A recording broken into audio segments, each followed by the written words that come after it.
Algériens qui ont dit Abdelkader il s'est rendu, il avait qu'à mourir, etc. Ce sont des jeunes arrogants qui ne savent pas ce que ça veut dire 17 ans de guerre contre l'armée la plus forte du monde. Le terrain, parce que les Français n'ont pas compris ce que c'était que la guérilla. Durant 5 ans, l'émir à la tête d'une cavalerie légère affronte les troupes françaises armées d'artillerie lourde. Il leur tient tête et remporte plusieurs victoires. Les généraux français finissent par signer avec lui une trêve et lui reconnaissent une autorité sur tout l'ouest du pays. L'émir en profite alors pour jeter les bases d'un véritable État moderne. Il bat sa propre monnaie et se dote d'une capitale.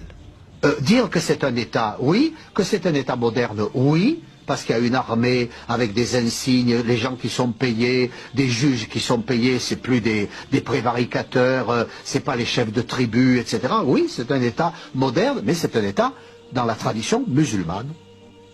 C'est un État de la charia. Bugeaud est décidé d'en finir avec Abdelkader. Il fait raser des villes et des villages, il fait brûler les récoltes pour affamer les civils, il exproprie des milliers de paysans. 46, 47, 48, c'est l'horreur. L'horreur. Hors de soulever les différentes régions d'Algérie, mais le rapport de force militaire est trop inégal. Confronté à une armée française forte de 100 000 hommes, il est contraint de se réfugier au Maroc. La France fait aussitôt pression sur le roi, qui déclare l'émir hors la loi dans son royaume. Traqué par les Marocains, abandonné par des tribus épuisées, confronté à une armée coloniale qui ne recule devant rien, l'émir dépose les armes en 1847. En échange, la France lui assure qu'il sera exilé en Égypte ou en Palestine. Un traité fut alors signé à Tanger entre la France et le Maroc.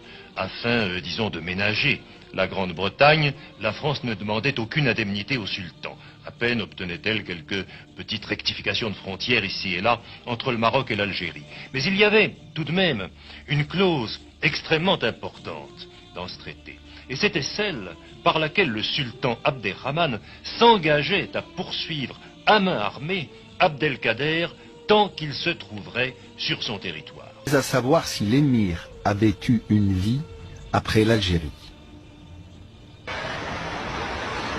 Au lieu d'être convoyé en Égypte ou en Palestine, l'émir est emprisonné avec les siens à Toulon.